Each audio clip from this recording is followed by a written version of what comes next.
With the wind chill, it's beginning to feel like it's in the single digits outside, which can put people at high risk of life-threatening conditions.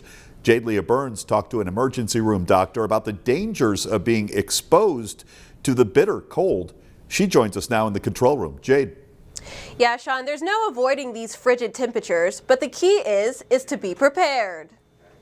This winter season has brought the region several feet of snow, but residents are now facing the challenge of dangerously low temperatures. According to Dr. Justin Puller, the emergency room at UPMC Hammett has been busy dealing with patients with environmental exposure, which is the biggest factor in creating hypothermia. Dr. Puller says it's best to educate yourself on the difference between hypothermia and frostbite. Hypothermia is when your core body temperature drops, which affects your body systems, such as your respiratory rate and how cognition process works. So we don't really consider people hypothermic until they drop below 95 degrees. People can even get cold enough sometimes that they stop shivering, which is when it becomes even more dangerous because then the body's not producing the heat that it needs. Frostbite is when the skin and tissues underneath freeze, and although it's the opposite of a burn, they have the same end effects. But how can we avoid these conditions? Dr. Puller says to be sure to dress appropriately from head to toes and protect yourself from wind and water. Being wet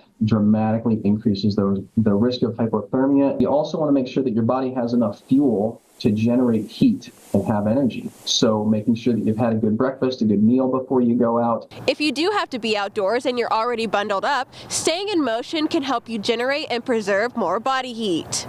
It's also important to be prepared for the unexpected. For example, a car going into a ditch. Having a couple of blankets inside your car that you can cover up with if you didn't dress appropriately when you headed out for those errands that day, something like that can really be helpful in making sure that you stay safe.